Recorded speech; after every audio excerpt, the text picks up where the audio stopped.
Assalamualaikum warahmatullahi wabarakatuh, sahabat Abah Safwan, para penggali petir.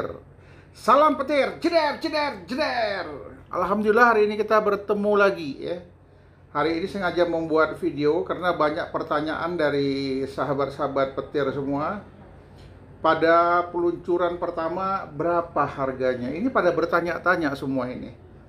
Kenapa? Memang udah nggak sabar lagi ya, udah capek klik petir, kepingin tahu. Jadi sekedar informasi saja ya, ada lebih 10.000 mata uang kripto di dunia. Dan harga awal mereka semuanya bergantung kepada pasar atau kekuatan pasukan daripada permintaan itu sendiri. Tetapi harga awal Pi tidak tergantung pada supply and demand. Sebaliknya itu tergantung pada konsensus atau kesepakatan di antara komunitas Pay Network.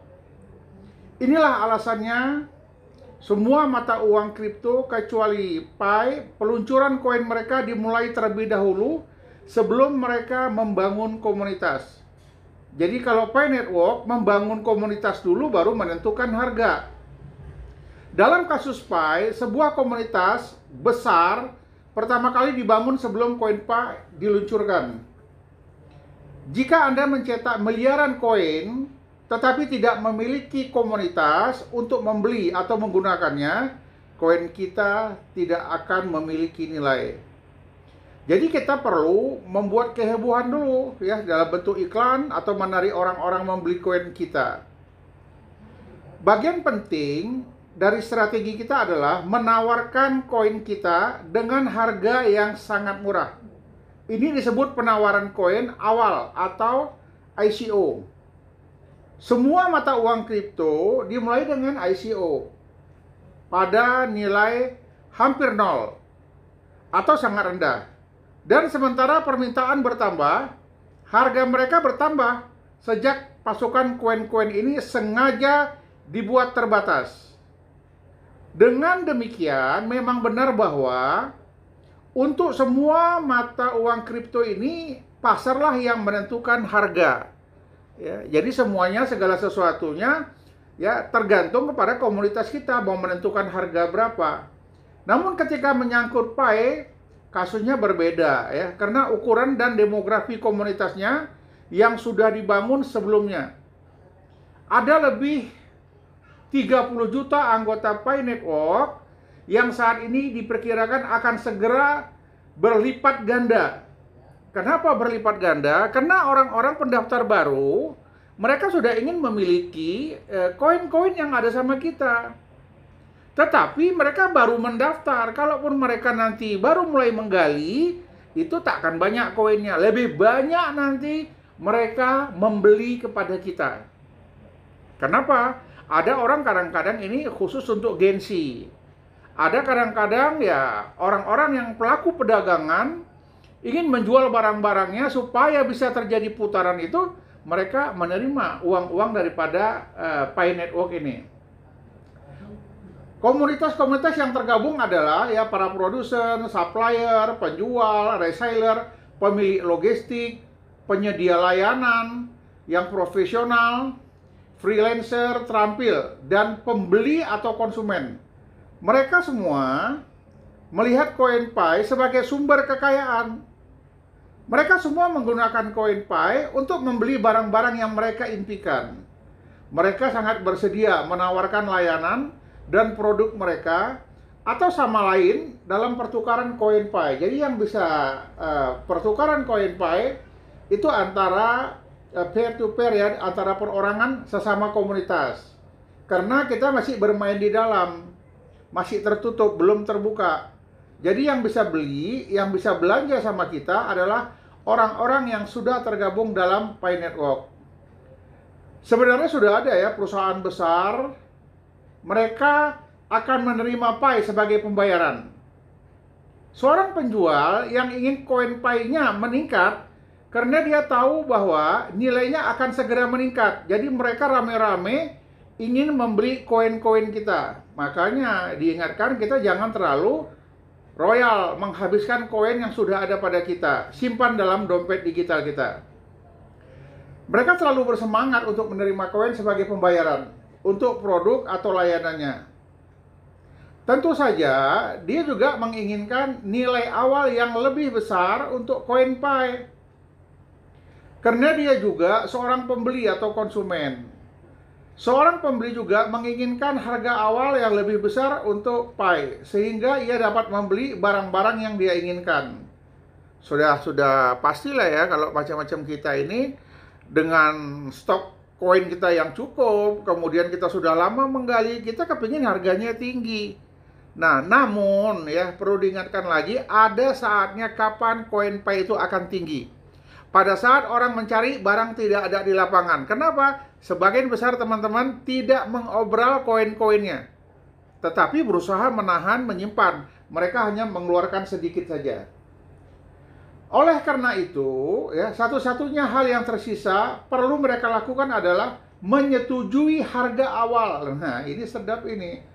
Jadi setelah Bas Afwan cek ya di teman-teman sesama komunitas Pi Network, tapi bukan yang di Indonesia, yang ada di luar sana, di luar negeri, komunikasinya dalam bahasa Inggris, kemudian kita coba terjemahkan ya dengan Google Translate. Ya. Mereka menyetujui harga awal lebih kurang antara $100, mungkin $300, bahkan bila perlu sampai $1.000. Jadi inilah 3 kriteria yang mereka ajukan. $100, $300, sampai $1.000. Tidak ada yang dapat mencegah jika mereka mencapai konsensus kesepakatan. Oleh karena itu, Pi tidak perlu memiliki ICO. Tetapi seseorang mempertimbangkan juga harga awal Pi yang ideal. Karena jika terlalu rendah, ia tidak akan memulai ekonomi ekosistem. Dan proyek ini akan gagal kalau dia terlalu rendah. Jika terlalu tinggi, menjadi penghalang bagi pendatang baru untuk masuk. Jadi yang bakal membeli ini adalah pendatang-pendatang baru. Harga ideal Pi saat ini pada peluncuran awal adalah di antara $100 sampai $300. Pasar masih faktor harga awal, ideal, tetapi sekunder. Pada saat Pi mulai diperdagangkan atau digunakan dalam transaksi, kekuatan pasokan dan permintaan berlaku. Akhirnya nanti dibuatlah pasar terbuka. Jadi orang luar sudah bisa membeli. Jadi kita diberikan kesempatan ya. Pertama tertutup dia. Nah, setelah tertutup itu bisa perdagangan di antara kita.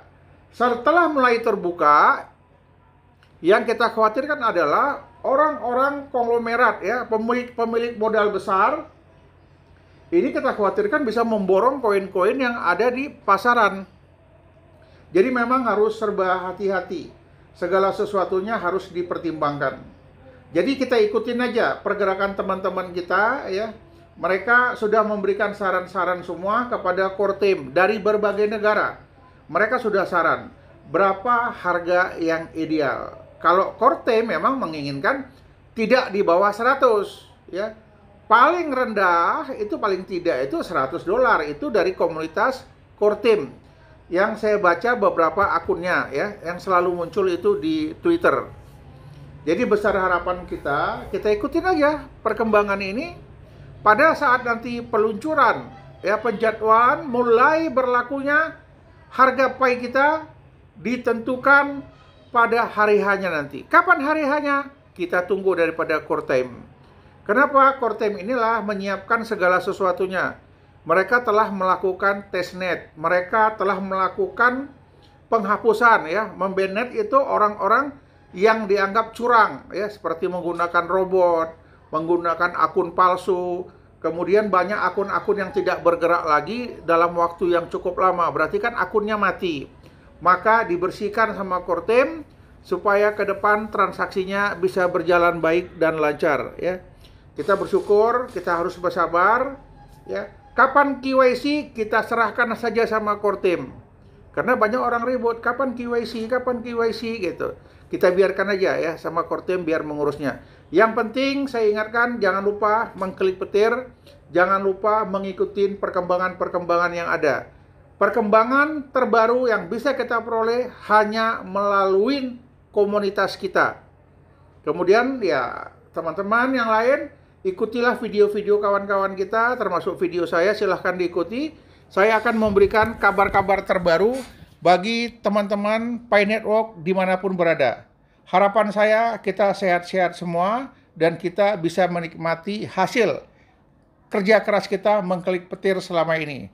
Salam petir, jeder, jeder, jeder. Terima kasih. Assalamualaikum warahmatullahi wabarakatuh.